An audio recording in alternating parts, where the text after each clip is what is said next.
In this presentation, we will talk about how to make your church visitor-friendly. It's important when people visit your church to find people who are friendly and helpful and want to serve them.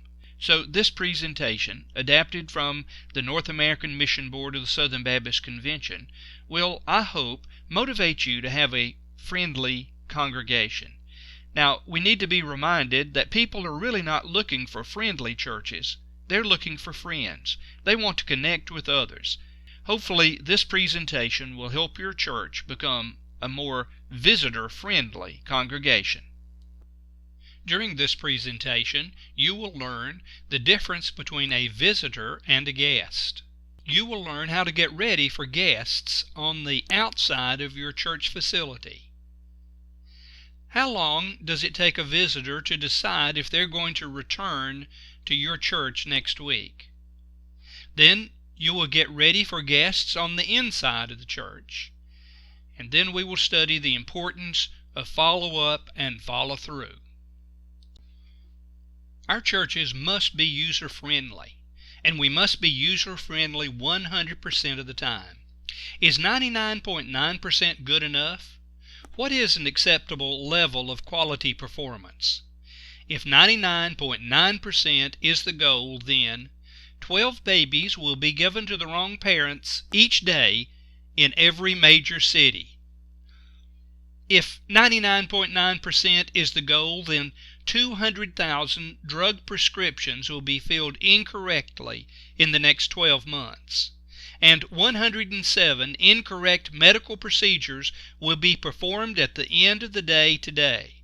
Since 99.9% is not good enough for patients, pharmacists, and doctors, it's not good enough for the church either.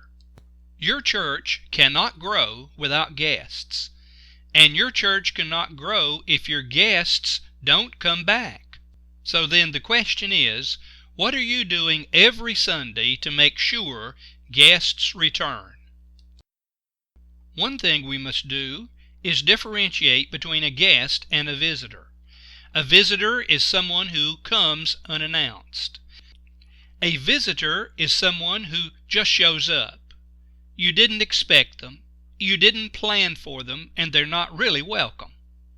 Whereas a guest is someone that you expected, you prepared for them, and you really wanted them. And that's what we need in our churches. We need to welcome guests every Sunday, not visitors. Archbishop William Temple has once said, and I quote, "The church is the only cooperative society in the world that exists for the benefit of its non-members." Close quote.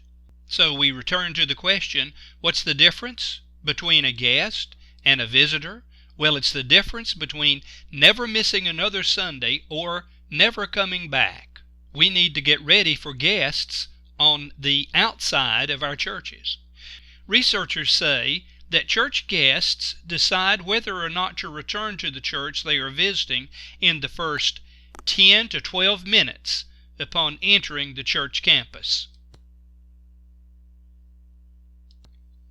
What's so special about the first 10 to 12 minutes of any guest's visit to your church?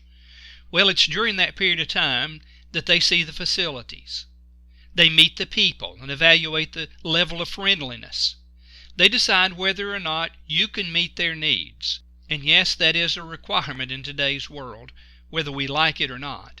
And they decide whether or not to come back before they have heard the music or the sermon. That may startle you, but research bears this out.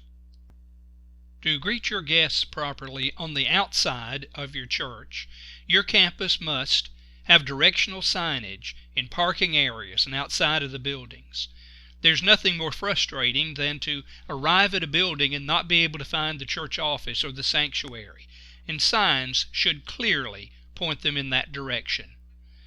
The church needs to be well landscaped, be clean and well maintained, and be inviting cosmetically. The outside of your church says, we're ready for business. We're ready to receive guests.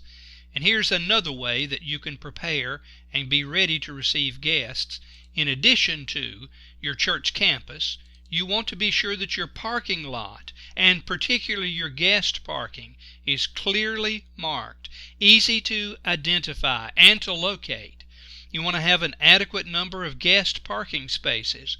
You must have your best parking spaces available for your guests. And you must have greeters. Another ingredient that is essential on the outside of your church is greeters. We've already talked about church greeters in another PowerPoint lecture, but let me just underline the importance of greeters here. Greeters should wear name tags so that persons can identify them by name and also by the fact that they are official representatives of the church. They should be friendly, smile a lot. They should understand the value of this ministry. They should escort guests to the welcome or information center, and they should then introduce the guests by their names. Let's review the importance of having the outside of your church say to your community, "We're ready for you to come."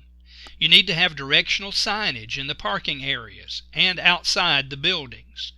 Be well landscaped, be clean and well maintained, and be inviting cosmetically.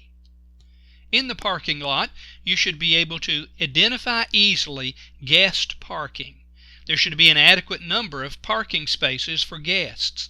Must be your best parking places as well. And you need to have greeters, as we've talked before. Your greeters should wear name tags. They should be friendly.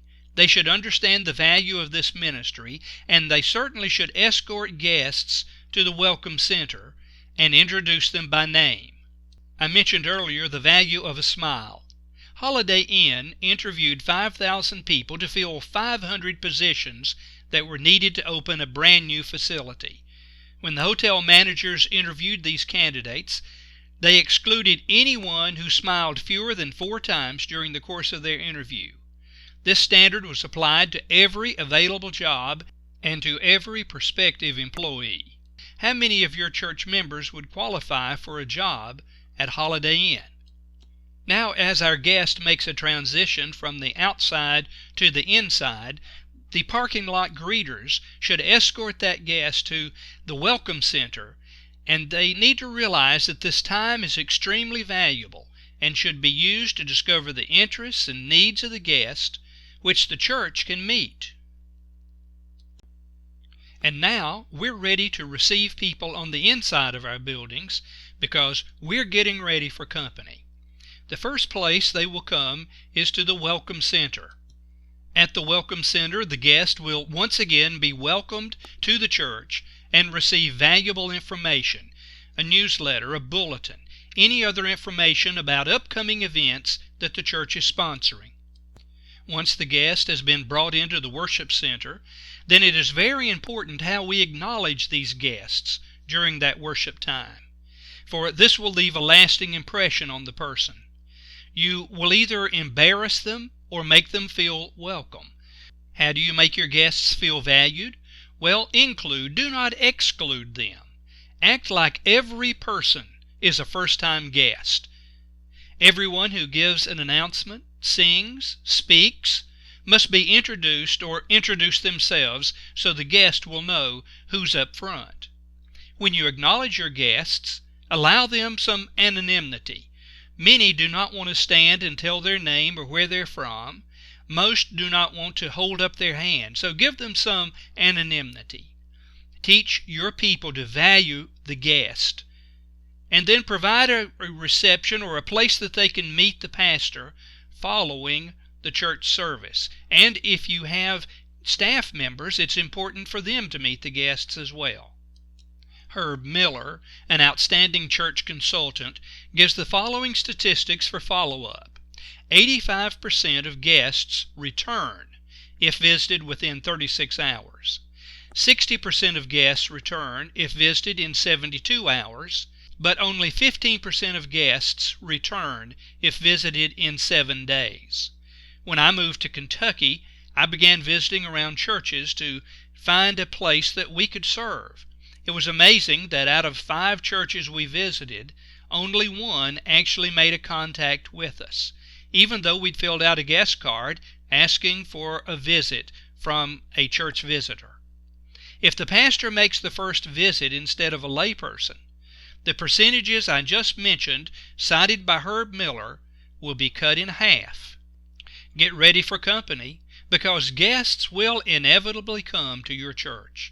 Be ready on the outside and be ready on the inside, but please, please follow up, because as in my case, my wife and I jokingly said, if someone ever visits us, we'll probably join that church.